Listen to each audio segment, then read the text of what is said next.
The greatest battle you will ever fight has nothing to do with your enemies, but everything to do with the invisible patterns you inherited.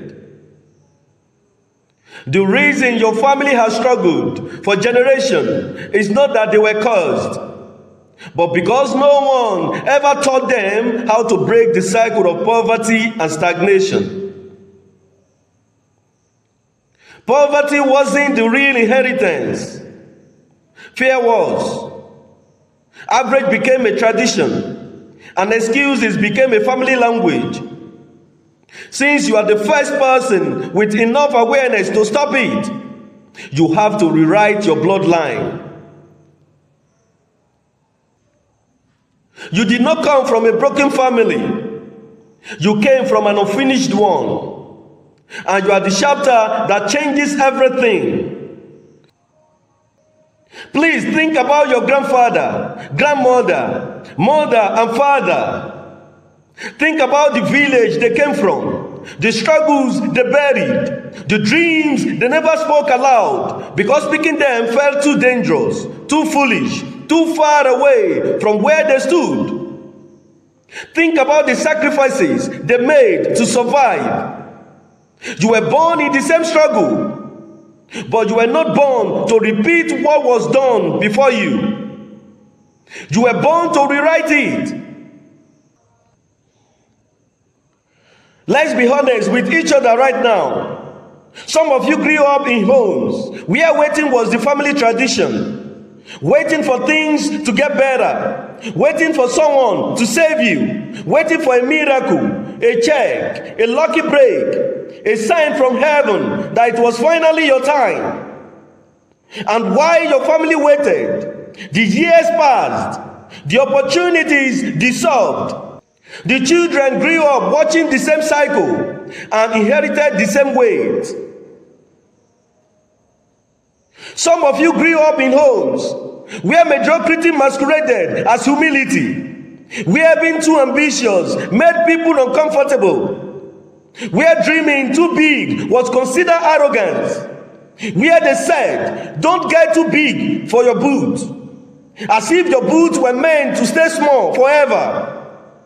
As if God made you for smallness. Some of you grew up watching your parents go to the same dead-end job for 30 years. Not because they love it, but because fear paralyzed them. Fear of failure, fear of change, fear that something better wasn't actually meant for people like them. And that fear didn't die with them. It was passed down like a name, like a face, like a scar. It was placed in your hands before you even knew what you were holding. And for some of you, that fear has been running your life. The stagnation you grew up watching has become the stagnation you are now living. The dormancy in your household became dormancy in your habits. The laziness that was normalized around your dinner table became the laziness sitting inside your chest, disguised as "I am tired," disguised as "I will start tomorrow," disguised as "maybe it is not just for me." I'm here to look you in the eye and tell you the truth. This is not your destiny. This is your inheritance. It is innate. It is in your blood, passed down to you by your parents. You can give it back and rewrite it. Every bloodline has a moment, a divinely pivotal, earth-shaking moment where one person decides that enough is enough. One person decides to build the wall between the past and the future. That person should be you. And I believe that you are the one your ancestors prayed for, even when you have not been conceived. They kept praying somewhere in their suffering, somewhere in their silence. They whispered and say, "I hope the next one makes it. I hope the next one breaks free." That next one is you. So what are you going to do about it? Are you going to relax now? or you are going to give it up and change your family history.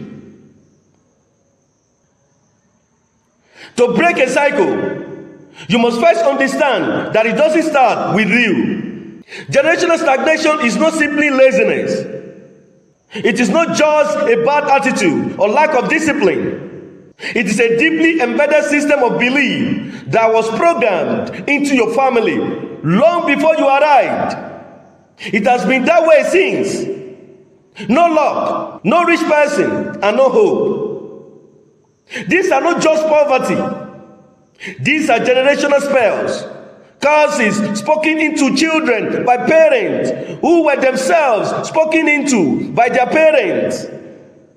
Nobody chose this. Nobody woke up and decided to change their children to limitation. They passed on what they knew.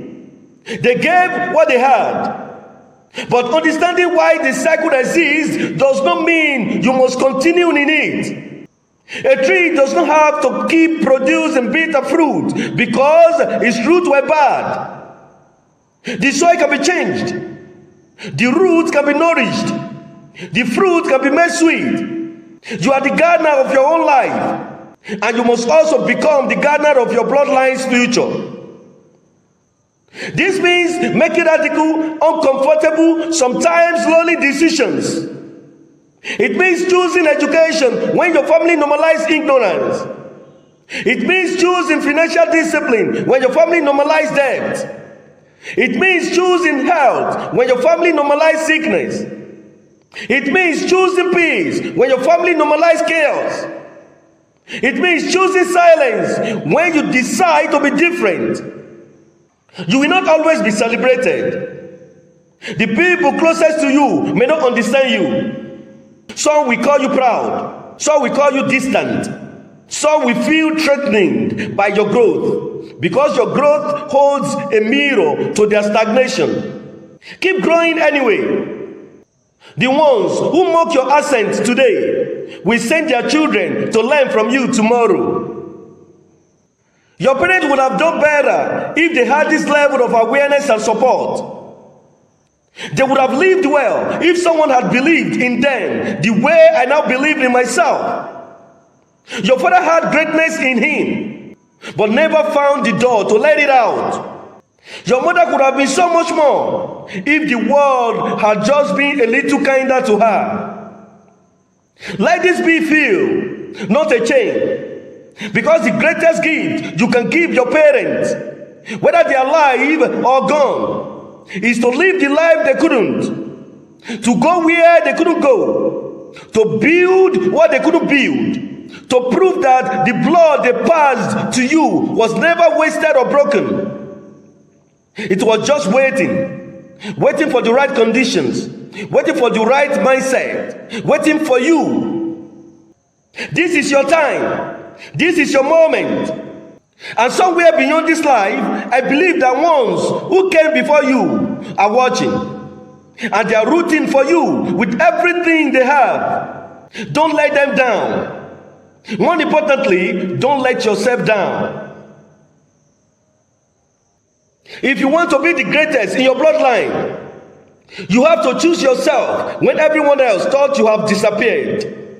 You have to build something that outlasts. You must know your value and purpose to your family.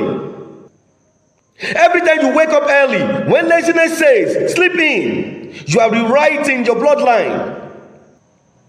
Every time you invest in your mind, when fear says you are not smart enough, you are rewriting your bloodline. Every time you have the difficult conversation, instead of going silent, you are rewriting your bloodline. Every time you choose discipline over comfort, vision over distraction, purpose over convenience, you are rewriting your bloodline. You are not just living your life, you are writing history. I want to leave you with this. History books are filled with names we celebrate: leaders, builders, visionaries, trailblazers. And almost every single one of them came from ordinary circumstances. You are someone's turning point. Your name could be the name the future generations speak with pride. Your decision today could be the decision that future generations build upon. Your sacrifice today could be the foundation that future generations stand on. The world does not need more people who are comfortable with average. The world needs people like you, who feel the weight of where they came from, who carry the hope of people where they are going, and who dare to bridge the two. Rewrite your bloodline, not with pen, not with words. Rewrite it with your life. Go home different today. Think different, speak different, plan different, wake up different. Your ancestors gave you life. Now you give them a legacy.